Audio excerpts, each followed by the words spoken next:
ونستعينه ونستغفره ونؤمن به ونتوكل عليه ونعوذ بالله من شرور أنفسنا ومن سيئات أعمالنا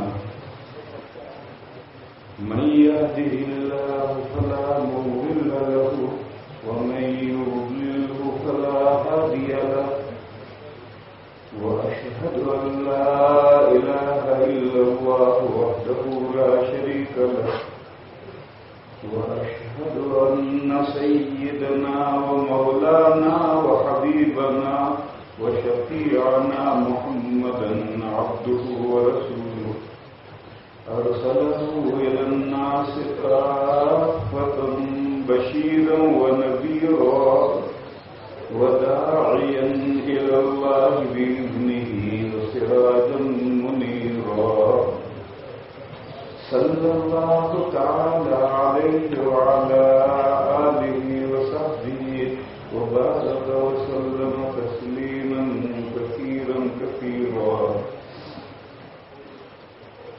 وبعد فأعوذ بالله من الشيطان الرجيم ولقد آتينا موسى الكتاب فلا تكن في مرية من لقائه وجعلناه هدى لبني إسرائيل وجعلنا منهم أئمة يهدون بأمرنا لما صبروا وكانوا بآياتنا يوقنون صدق الله علماء کرام عزیز طلب جمعہ کے دن جو دو سورتیں فجر کی نماز میں پڑھتے ہیں ان میں سے پہلی سورت کی یہ دو آیتیں ہیں جو میں نے پڑھی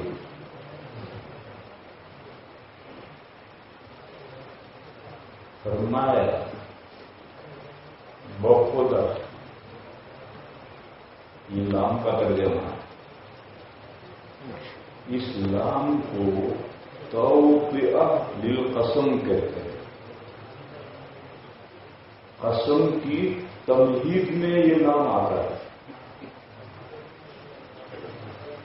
جیسے ہمارے یہاں کوئی بڑا آفیسر آنا ہوتا ہے تو پولیس روڈ جام کر دیتی ہے ٹرافک رکوا دیتی ہے پھر جب کلیکٹر کو آنا ہوگا تو اس کے آنے سے پہلے موٹر سائیکل والا آئے گا پٹر جائے گا تو سب پولیس چوکنا ہو جائے گی اور کلیکٹر آ رہا تو یہ وہ لام ہے کلیکٹر کا پٹپٹی ہے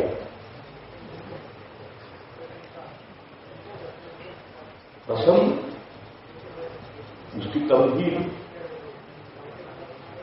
لیکن یہ ایسا پٹپٹیا ہے کہ اس کے بعد کلیکٹر آتا نہیں یہ لام ہی قسم ہو جاتا ہے توطیہ دل قسم بھی ہے اور قسم بھی ہے تو ترجمہ اس کا ہم کریں گے بالتحقیق یا ترجمہ کریں گے بخدا پھر اس کے بعد جو قد آتا ہے وہ کلیکٹر نہیں ہوتا ہے قسم نہیں ہوتی وہ قد تحقیق کے لیے ماضی پر آتا ہے بات پر ایمفسائز زور ڈالنے کے لیے ماضی پر قد لاتے ہیں وَلَقَدْ آتَيْنَا اور بخدا واقعہ یہ قد کا ترجمہ کیا بخدا واقعہ یہ ہے کہ دی ہم نے موسیٰ کو کتاب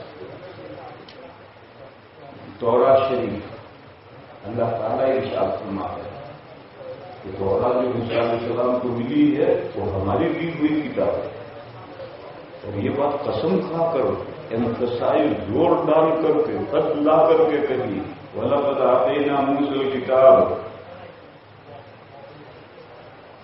یہ بات کس سے کہی جا رہی ہے یہ بات کہی جا رہی ہے نبی پاک صلی اللہ تعالی علیہ وسلم سے فرمایا کہ جب موسیٰ کو ہم نے تورات دی ہے فلا تکن فی مریۃ من لقائہ، بس نہ ہو تو کسی ادنا شک میں اس کتاب سے ملاقات کرنے سے۔ جلالین نے تفسیر کچھ اور کی ہوگی، مگر قاعدہ یہ ہے کہ ضمیر کا مرجع اقرب ہوتا ہے۔ وَلَقَدْ آتَيْنَا مُوسَىٰ الکتاب، الکتاب اقرب ہے تو من لقائہ کی ضمیر الکتاب کی طرف لوٹے گی۔ موسیٰ علیہ السلام کو جیسے ہم نے الکتاب دی ہے، لام عہدی تورات، ایسے ہی ہم نے آپ کو بھی الکتاب دی ہے۔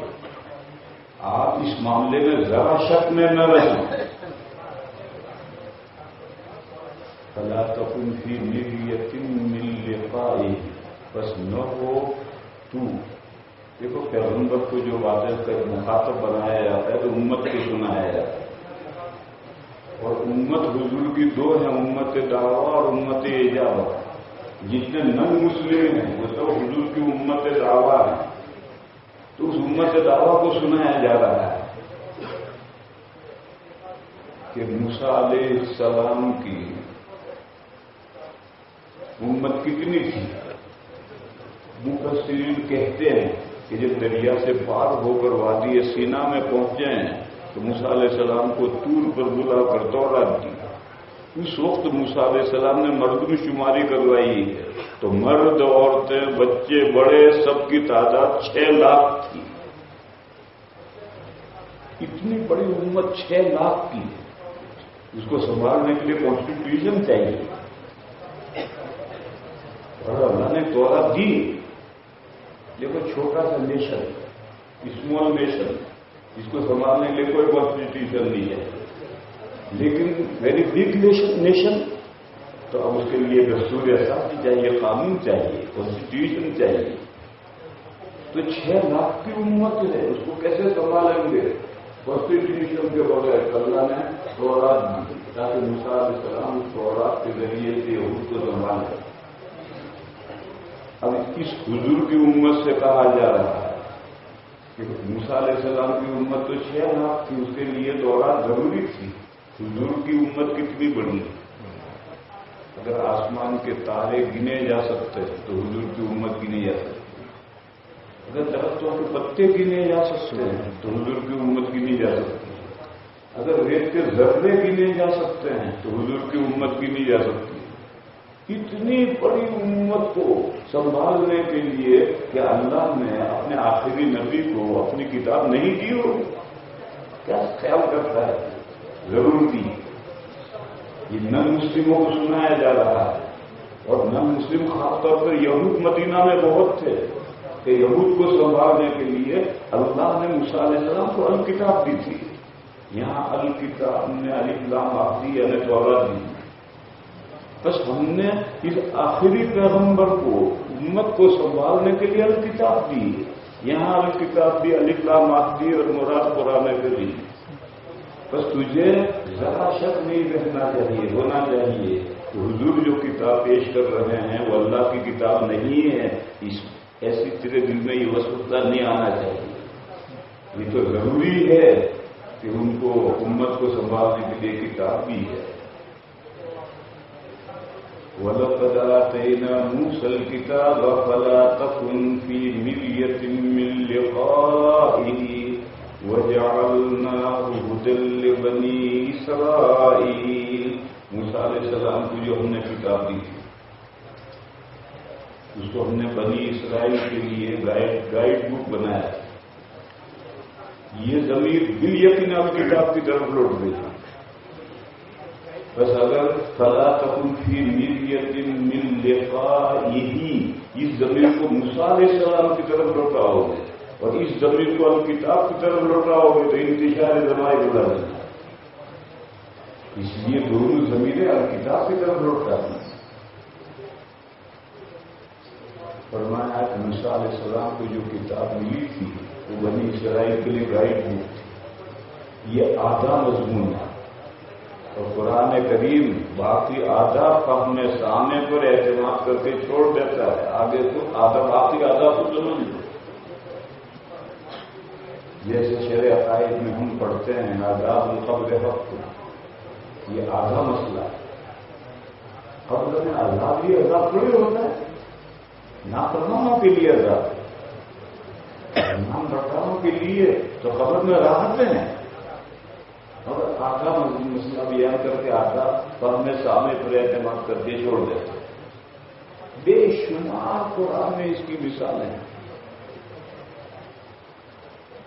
قل اللہم مالک الملک تؤتی الملک من تشاء وتنزع الملک ممن تشاء وتعز من تشاء وتذل من تشاء بیدک الخیر۔ تو شر کس کے قبضے میں؟ شر اللہ کے قبضے میں۔ مجوس پاگلوں نے سمجھا نہیں تو کہا خیر اللہ کے قبضے میں ہے، شر شیطان کے قبضے میں نہیں۔ بیدک الخیر میں آدھا مضمون لیا، کافی آدھا فاستحقاق میں سامنے پر اعتماد کر کے چھوڑ دیا ہے۔ تو سمجھ لو کہ خیر اور شر دونوں اللہ کی قدرت میں۔ پھر خیر کا تذکرہ کیوں نہیں کیا؟ یہ مقام مدح ہے۔ مقام مدح میں شاندار جو صفت ہو وہی ذکر کی جاتی ہے۔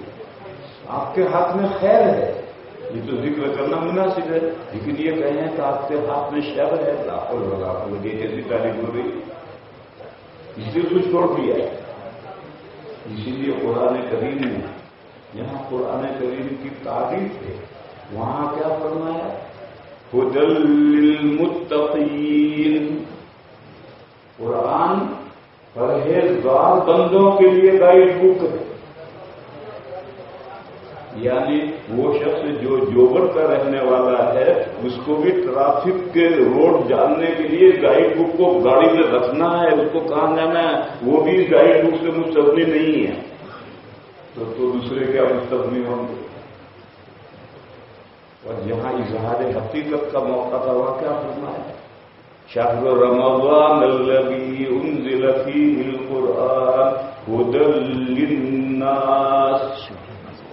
سارے انسانوں کے لیے قرآن گائیڈ بک، تو یہ اظہار حقیقت کا موقع ہے، یہ تعریف کا موقع ہے۔ قرآن کے شروع میں اللہ قرآن کی تعریف کی جا رہی ہے، الف لام میم ذالک الکتاب لا ریب فیہ ھدی للمتقین۔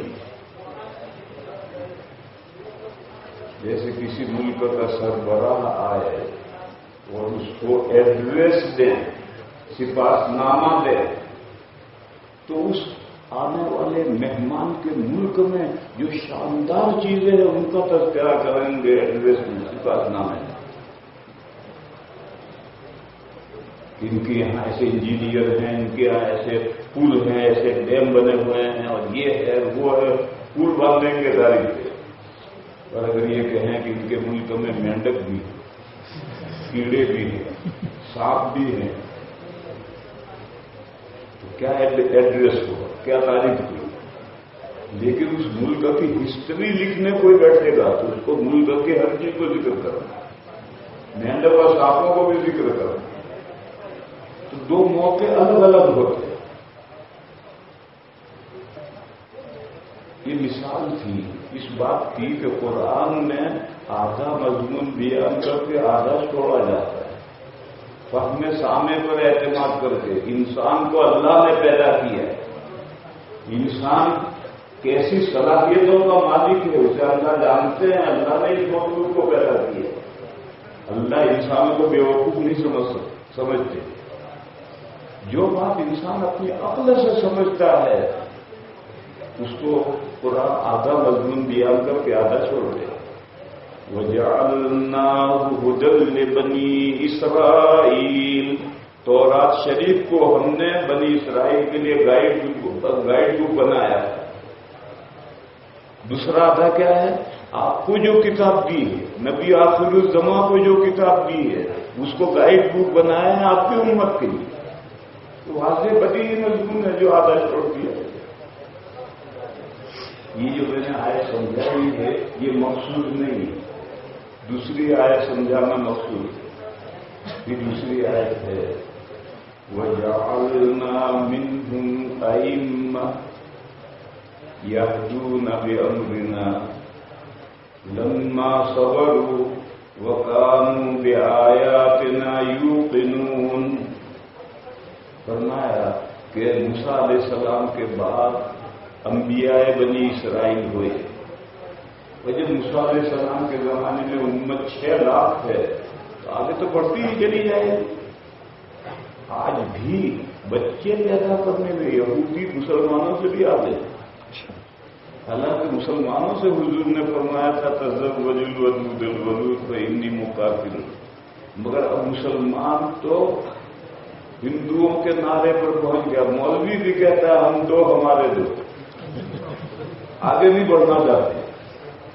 لیکن آگے یہودی آ جاؤ. میں لندن میں جس محلے میں ٹھہرتا ہوں آدھا یہودی آدھا مسلمان ہے. ایک عورت کے 10-10 12-12 15-15 بچے. وہ کوشش کرتے ہیں کہ ملک میں اپنی تعداد بڑھائے اور غالب آئے. تو جب ان کا یہ نظریہ ہے تو شروع سے ہی یہ کرتے آئے ہیں. بس اب تو ان کی تعداد بڑھ گئی ہوگی. موسیٰ علیہ السلام کے زمانے سے تعداد ان کی بڑھ گئی ہوگی. اب ایک نبی کے بعد دوسرا نبی، دوسرے نبی کے بعد تیسرا نبی، تیسرے نبی کے بعد چوتھا نبی. کلما ہلک نبی خلف ہوا آخر. حدیث میں ہے ایک نبی کی وفات ہوتی تھی تو فوراً دوسرا نبی، ان کی وفات ہوئی تو فوراً تیسرا نبی. مگر 1 2 3 4 اگر انبیاء بن گئے تو ایک چنا کیا بھاڑ پھونکے. 2 3 4 انبیاء ہے تو پوری قوم میں کیسے کام کرے؟ ناممکن ہے. ایک چنا کیا بھاڑ پھونکے گا؟ اس محاورے کو تم نہیں جانتے. چنے آپ جانتے ہو چنے کا دال. اور پہلے جیسے اب تو بازار سے آٹا خرید کر لوگ لاتے ہیں. پہلے آٹا نہیں ملتا تھا. گیہوں پسوانے پڑتے تھے، چکیاں ہوتی. اسی طرح سے چنے آپ کو بھونوانے ہیں تو بڑبوجے کے یہاں جائیے اور وہ اجرت کے مطابق 1 کلو 1 دھڑی دو گے تو وہ اجرت کیسے لے کر بھون دے گا.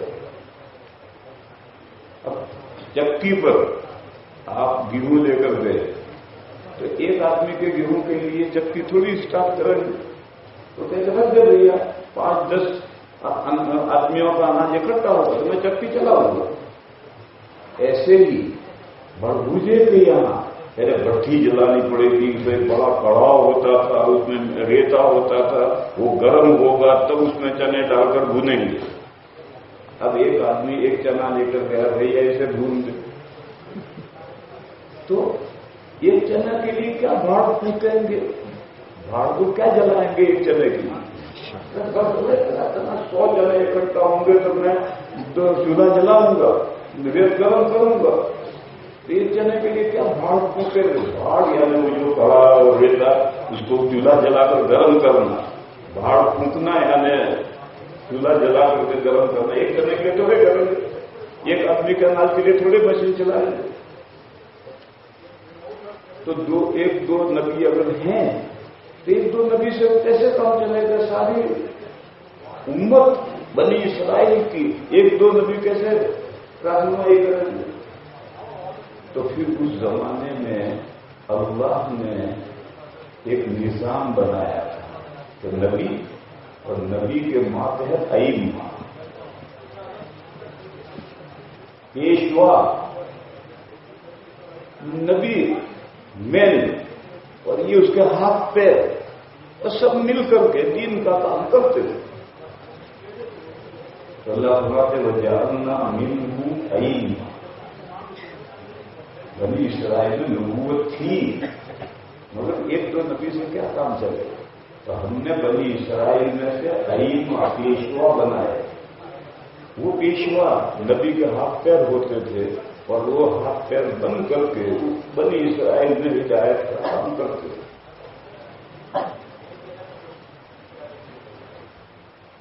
یہ سنانا ہے کہ کہ نبی پاک صلی اللہ تعالی علیہ وسلم کے بعد کیونکہ نیا نبی نہیں آنا تو حضور کے دین کی نشر و اشاعت کون کرے؟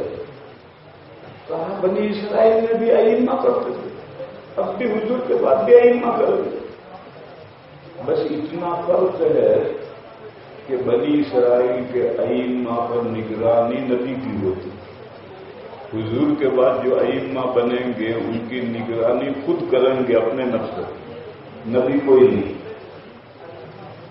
اسی کو کسی کہنے والے نے کہا ہے کہ علماء اور امہ کا انبیاء بنی اسرائیل، اس امت کے علماء بنی اسرائیل کے انبیاء کی طرح، وہ انبیاء ائمہ کی نگرانی کرتے تھے، ائمہ سے کام لیتے تھے اور کام چلتا تھا دین کا۔ اب اس امت کے علماء خود اپنی نگرانی کریں گے، ان پر کوئی نبی نگرانی کرنے والا نہیں ہوگا، وہ خود اپنی نگرانی کریں گے اور ان کے ذریعے سے حضور کا مشن چلتا رہے گا، دین اسلام پھیلتا رہے گا، لوگوں کی رہنمائی ہوتی رہے گی۔ یہ سنانا ہے جب اس کو تورات کو بنی اسرائیل کے لیے گائیڈ بک بنایا اور قرآن کو حضور کی امت کے لیے گائیڈ بک بنایا، تو تورات کی جس طرح سے نشر و اشاعت ہوتی تھی اسی طرح سے قرآن کی نشر و اشاعت ہوتی، اس کی نشر و اشاعت کے لیے ہم نے بنی اسرائیل میں سے ائمہ چنے، تو اسی طرح سے قرآن کی نشر و اشاعت کے لیے، حضور کے دین کی نشر و اشاعت کے لیے بھی اسی امت میں سے ائمہ چنے ہیں۔ تو فرق اتنا ہے کہ وہاں نبی کی نگرانی ائمہ کا کام، اور حضور کے بعد ائمہ ہی ائمہ ہوں گے اور وہی خود اپنے نفس کے نگران ہوں گے، اب انبیاء نہیں۔ علماء الامہ تو انبیاء بنی اسرائیل، اس امت کے جو علماء ہیں وہی بنی اسرائیل کے انبیاء کی طرح ہے۔ یہاں ایک نقطہ اور ہے، علماء کرام ذرا توجہ رکھیں، اگر علماء کی نگرانی تبلیغ والوں پر نہیں ہوگی تو تبلیغ والے غلط راستے میں چل پڑیں۔ دین کا کام پوری دنیا میں تبلیغ والے کرتے ہیں، مگر ان پر علماء کی نگرانی ضروری ہے۔ اگر علماء کی نگرانی سے تبلیغ والے مستغنی ہو کر بے نیاز ہو گئے تو وہ گمراہی کے دلدل میں پھنس جائیں۔ یہ نقطہ خاص طور پر سمجھنا ہے، علماء کو بھی تبلیغ و دعوت کا کام کرنا ہے، اور وہ لوگ جو صرف تبلیغ و دعوت کا کام کرنا ان کی نگرانی بھی علماء کو کرنی ہے۔ جیسے بنی اسرائیل کے انبیاء دین کی کام کرنے والوں کو سب پر نگرانی کرتے تھے۔ ماضی میں ہماری جو تبلیغی جماعت تھی وہ علماء سے پورا رابطہ رکھتی تھی۔ حضرت مولانا الیاس صاحب قدس سب اکابرین کے پاس خود تشریف لے جاتے تھے، حضرت حامی کے پاس، حضرت مدنی کے پاس، حضرت فلاں کے پاس، راجپوری کے پاس، حضرت، اور اپنے کام کے بارے میں مشورہ کرتے تھے اور مشورہ کر کے کام بڑھاتے، بلکہ میوات کا خطرناک صورتحال تھی تو وہاں جب اجتماع کرتے تھے جب سب اکابر کو گھیر ڈالتے لے آتے تھے، حضرت مدنی کو بھی لے آتے تھے، حضرت مولانا فخر الدین احمد کو بھی لے جاتے تھے، حضرت شیخ زکریا ان کو بھی لے جاتے، حالانکہ شیخ زکریا تو بیچارے تصنیف و تعلیم کے، لیکن ان کو بھی پکڑ کے لے آتے، حضرت مولانا فخر الدین صاحب تو کسی جگہ نہیں جاتے، ان کو بھی لے جاتے۔ ایک لطیف رسول میوات میں ایک اجتماع، اس میں حضرت مدنی بھی تھے، حضرت مولانا فخر الدین صاحب بھی تھے، حضرت شیخ الحدیث مولانا زکریا صاحب بھی تھے، دسترخوان پر میواتیوں کا دسترخوان، ان سے کھیر آتی ہے تو حضرت مولانا فخر الدین صاحب قدس سرہ بہت میٹھا کھاتے تھے۔ کتنا میٹھا؟ حضرت حکیم الاسلام مولانا طیب صاحب ایک مرتبہ حضرت شیخ مولانا زکریا صاحب کے مہمان آئے، فجر کے بعد ناشتے میں چائے آئی، میٹھی چائے تھی، تو حضرت محترم صاحب نے کہا چینی لاؤ، چینی لائے تو حضرت نے ایک چمچ ڈالی، دوسری ڈالی، ایک بھی آئی، تیسری ڈالی، چوتھی ڈالی، پانچویں جب ڈالی تو حضرت شیخ نے کہا محترم صاحب یہ چائے چینی ڈالنے میں ڈال دیجیے، کیوں اتنی ضرورت کیوں کرتے ہیں چائے؟ تو حضرت مولانا فخر الدین صاحب قدس صاحب سے جو بھی بہت میٹھی، اب کھیر آئی، کھیر تو میٹھی ہوتی ہی، تو انہوں نے چکھی تو ان کے ذوق کے مطابق میٹھا کم تھا، تو دسترخوان پر ایک پیالہ رکھا تھا، بڑا پیالہ، اس میں سفید نمک پیسا ہوا تھا۔ تو حضرت یہ سمجھے یہ چینی، تو اس کو چمچ بھر کر کے کھیر میں ڈالی۔ حضرت مدنی سمجھ رہے تھے کہ یہ میٹھا ہے، تو حضرت مدنی نے اور ڈالیے اور ڈالیے، اب ملا کو جب کھایا تو غصہ آیا، ورنہ حکومت دن صاحب تم میٹھا ہے تو غصہ آیا، یہاں مذاق کرتے ہو، بتاتے نہیں ہو کہ نمک ہے، کچھ کر کے جا کے سو گئے۔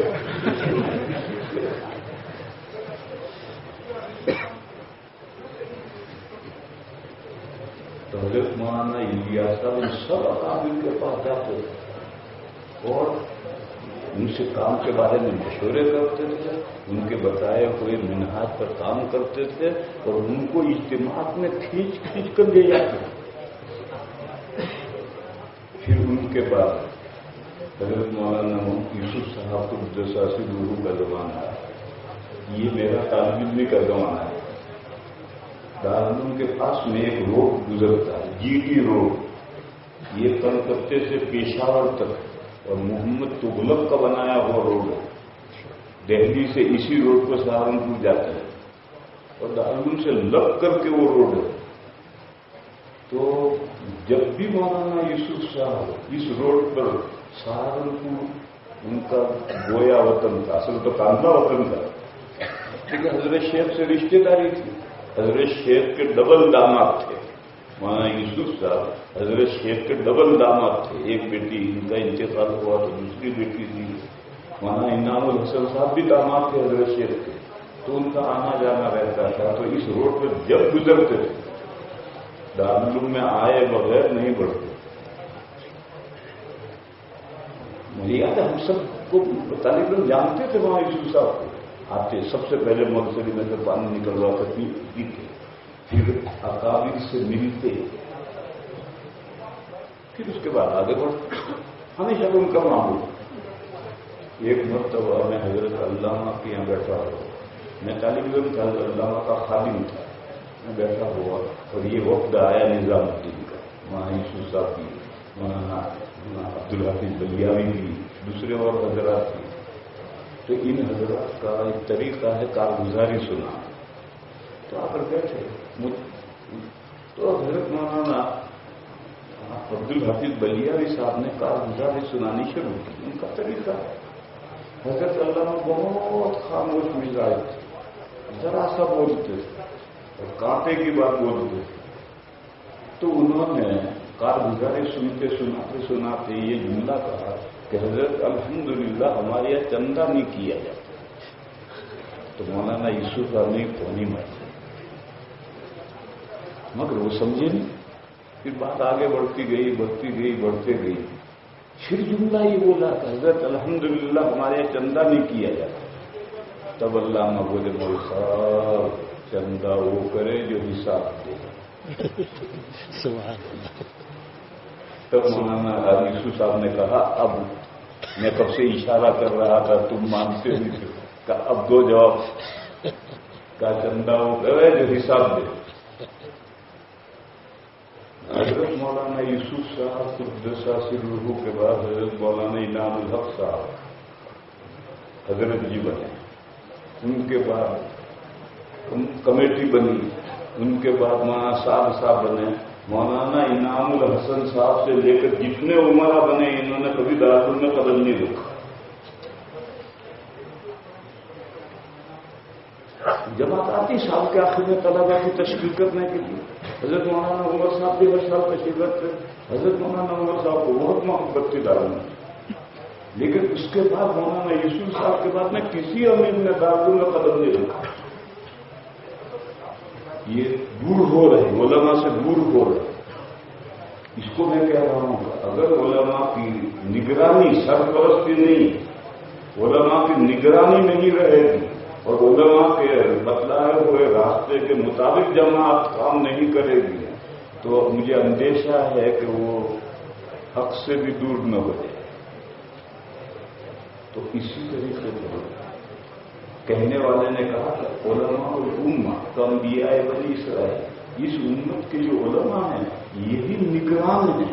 جیسے بنی اسرائیل کے انبیاء نگران تھے، اسی طرح اس امت کے علماء نگران ہیں، اپنے نفس پر بھی ہیں اور دوسرے دین کا سب کام کرنے والوں پر نگران امت کے علماء ہیں. تو کرنا ہے وَجَعَلْنَا مِنْهُمْ أَئِمَّةً، اور بنائے تھے ہم نے بنی اسرائیل میں سے ائمہ، یعنی صرف انبیاء نہیں کام کرتے، انبیاء کے ہاتھ پیر تھے، وہ بنی اسرائیل میں سے ائمہ پیشوا ہم نے گردانے تھے، ان کے ساتھ مل کر انبیاء کام کرتے تھے. کیا کام کرتے تھے؟ یہدون بامرنا، ہمارے حکم سے وہ لوگوں کو راستہ دکھاتے، یا ہمارے حکم کے مطابق، باقی دونوں ترجمے کر سکتے، ہمارے حکم کے مطابق لوگوں کو گائیڈنس کرتے، یعنی دین سکھلاتے.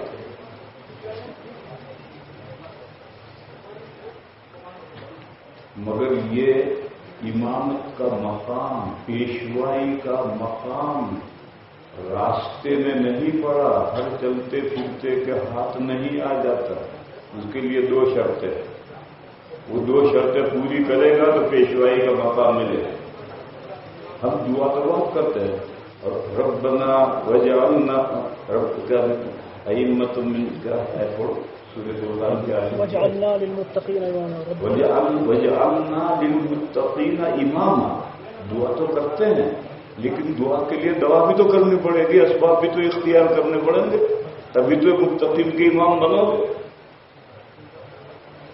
وہ دعا کیا ہے؟ 2 شرطیں، وہ 2 شرطیں پوری کرے گا تو امامت کا مقام ملے گا، ورنہ نہیں ملے گا. ایک، لما صبروا، جب انہوں نے برداشت کیا تو امامت کا مقام ملا. صبر کے معنی ہم نے بہت محدود کر رکھے کہ کوئی مر جائے تو آنسو نہ بہانا، یہ بھی صبر ہے. مگر صبر یہاں محدود نہیں، صبر کے معنی ہے روکنا. اسی لیے کوئی پرندہ باندھ کر کے تیر مارا جاتا ہے، نشانہ شان ماری کی جاتی ہے، تو نہا عن القتل صبرا، جانور کو روک کر کے قتل مت کرو. جان ماری کرنی تو دیوار میں پہلے سے نشان لگاؤ، مارو. پھر مرغے کو کیوں مار رہے، بیچارے کو پریشان کیوں کر رہے؟ تو صبر کے معنی روکنا. نفس جو کام نہ کرنا چاہے، نفس کو مجبور کرو یہ کام کرنا، یہ صبر ہے. کوئی مر جائے، بیٹا ہو جائے تو کیا جی جاتا ہے خوب پھوٹ پھوٹ کر روئیں، مگر نے نفس کو روکا کہ اللہ کے فیصلے پر حاضر ہے، آپ سے وہ ہمت ہو جائے. آنسو بہتے رہیں کوئی حرج نہیں، لیکن جزا فضا مت کرو، یہ سب ہے. اسی طرح سے صبح اٹھے، نماز کا وقت ہوا، جی جاتا ہے اگر کام کر سو جائے، نفس کا دھوت تو نماز پڑھ، یہ سب ہے. زکات مالدار ہے، زکات دینے کے لیے نفس تیار نہیں ہے، بیلنس ٹوٹ جائے، اس نے نفس سے کہا بیلنس جائے بھاڑ میں جائے، مجھے تو زکات دینی، یہ زکات کا سبب ہے. میرے عزیزو، اسی طرح سے تعلیم سے لے کر کے آخری مرحلے تک صبر کا مرحلہ ہے. جو صبر کرے گا وہی امام بنے گا، اور جو صبر نہیں کر سکے گا وہ امام نہیں بن سکے گا. اب تو طالب علموں کے لیے صبر کی کوئی صورت ہی نہیں رہی. اللہ نے انزل علینا مائدۃ من السماء سب کا بتایا نہیں تو پہلے طلبا کے بات اس سے سنو وہ کس طرح سے پڑھتے تھے, بھوکے رہتے تھے, باتیں کرتے تھے, چرے چلاتے تھے, سبزی منڈی سے پتے لا کر ابال کر کھاتے تھے, پتہ نہیں کس کس طرح سے زندگی گزارتے تھے اور پڑھتے تھے. تو ان کو 100% امامت کا مقام ملتا ہے. آج 100% امامت کا مقام نہیں ملتا.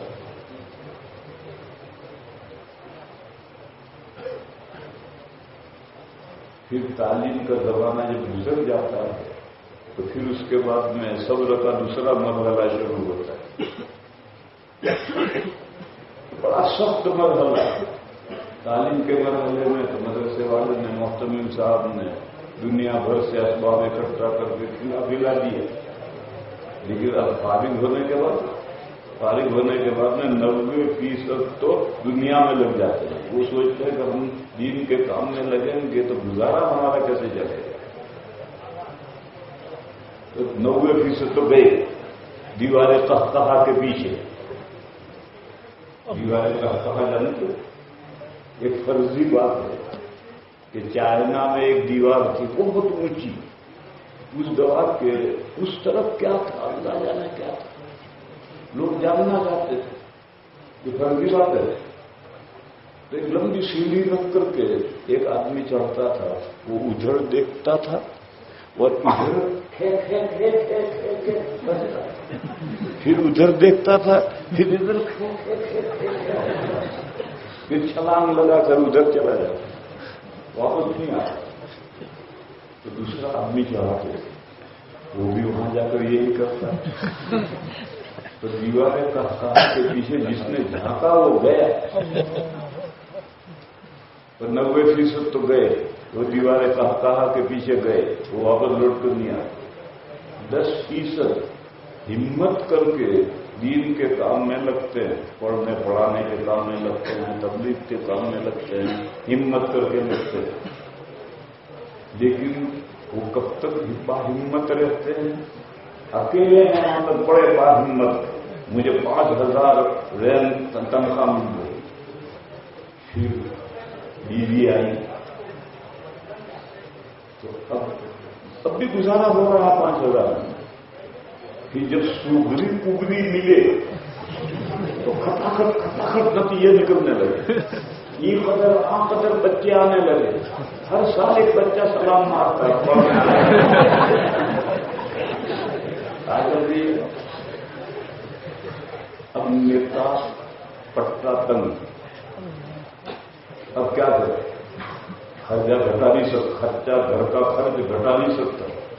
کیونکہ بیگم وزیر ہوم منسٹر جو آئی ہے وہ آزاد یوزر پڑھ کے نہیں آئی, وہ اپنے باپ کے یہاں سے گھر چلانا سیکھ کر آئی. تو اسی طرح چلانا چاہتی اور مولانا صاحب کی آمدنی ناکافی ہو رہی. یہ بڑا سخت مرحلہ آتا ہے. پھر 5 سال 8 سال 10 سال پڑھانے کے بعد پھر چھوڑ کر کے دنیا کمانے کے لیے لگ جاتا ہے. تو 8 سال نہیں معاف کر دیں گے. بہت کم بندے ہیں جو صبر و ہمت سے کام لیتے ہیں اور دین کے کام میں لگے رہتے ہیں. تو ایک دن آتا ہے کہ وہ تبلیغی ہوتے ہیں تو باپو بن جاتے ہیں, اور عالم ہوتے ہیں تو حضرت جی بن جاتے ہیں. ہر آدمی کے حضرت جی, یہی پیشوا بن گئے, امام بن گئے. یہ باپو بزرگ بن گئے. ایک لمبے عرصے کی محنت کے بعد یہ صورت حال نہیں آتی. بہرحال پیشوائی کا مقام بنی اسرائیل میں ہر ایک کو نہیں ملتا تھا.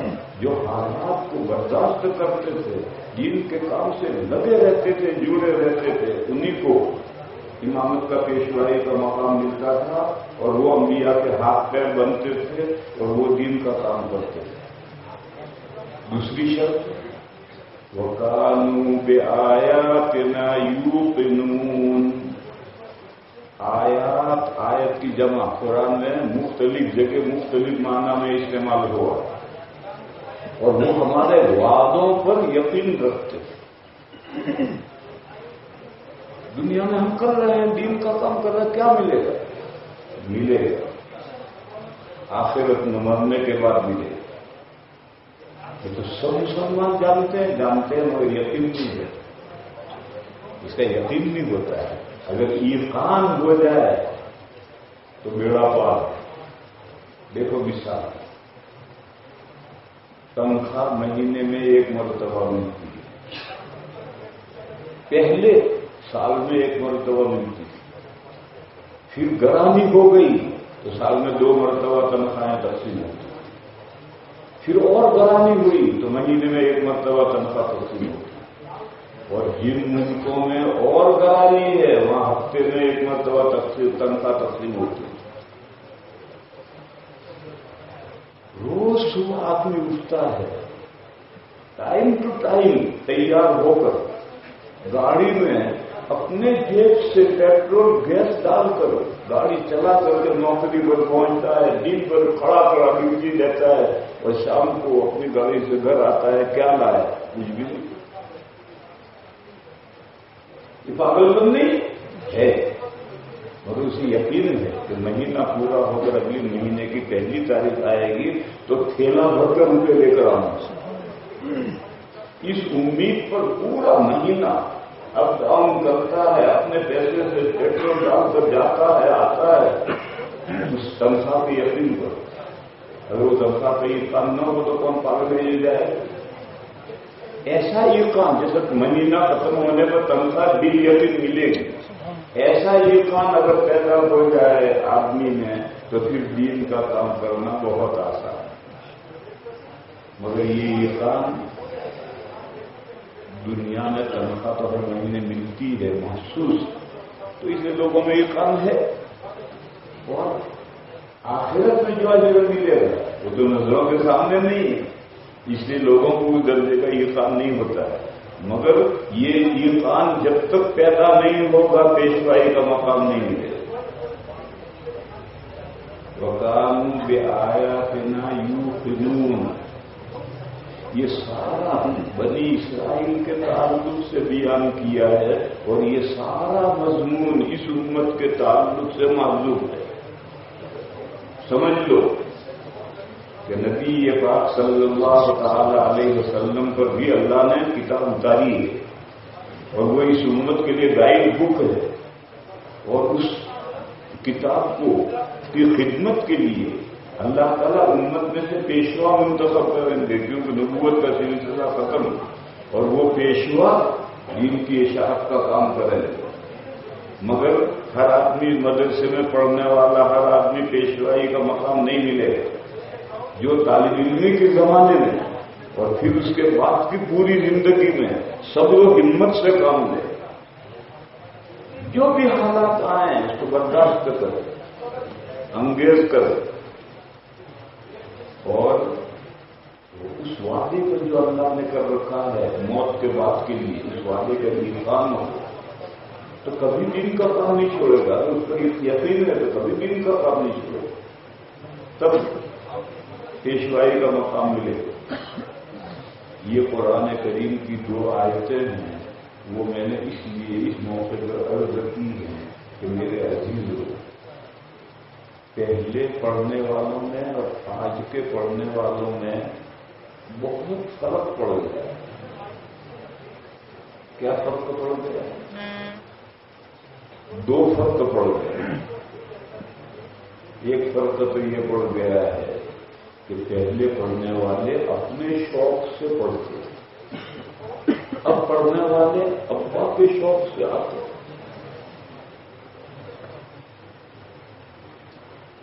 ابا یہ چاہتے ہیں کہ بیٹا حافظ بن جائے تو مجھے تاج مل جائے، یعنی ڈنڈے کھائے بیٹا، تاج پہنے ابا۔ اس کے نتیجے میں بچہ نہیں حفظ کرنا چاہتا، ابا چاہتا ہے بیٹا حافظ ہو جائے۔ اب باپ تو گھر میں بچے کو رہنے نہیں دے، اور مدرسے میں بچہ ہے تو استاد سختی کرے گا، ڈنڈا بجائے گا، تو نہ 90% رزلٹ تو ہاتھ آ جائے گا. 100 بچے بیٹھے ہیں تو 90 حفظ کر لیں گے, 10 ٹوٹ جائے گا. لیکن جس دن مدرسے کا جلسہ ہوا اور حفظ کی سرٹیفکیٹ ملا اور اس نے ابا کو دکھا دیا, ابا میں حافظ ہو گیا. اس نے کہا بیٹا ٹھیک ہے. اب وہ قرآن اٹھا کر 7ویں طاقت پر رکھ دے, کبھی نہیں پڑھا. کیوں؟ اس نے اپنے لیے حفظ ہی نہیں کی, ابا کے لیے کیا تھا, ابا مطمئن ہو گئے. اب قرآن یہ اٹھا کر 7ویں طاقت پر رکھ دیا, کبھی بوڑھے سے بھی نہیں پڑھا. اور جن بندوں نے اپنے شوق سے حفظ کیا ہے وہ قرآن کو زندگی کو حفظ جان بنائے ہے. تو اپنے شوق سے کام کرنا اور دوسرے کے لیے کام کرنا, دونوں میں آسمان زمین کا فرق پڑ جاتا ہے. پھر جب حافظ ہو گیا بچہ تو اب ابا چاہتا ہے کہ بیٹا مولوی بن جائے تو آدھی جنت میرے حصے میں آ جائے. تو اب بیٹے سے کہا مولوی کلاس میں داخلہ, مولوی بن. بیٹے کو کچھ نہیں بنے. اب مجبور مدرسے میں داخلہ رکھتا ہے. اب 7 سال تک باپ گھر نہیں ٹھہرنے دے, رمضان کے چل مدرسے میں چل.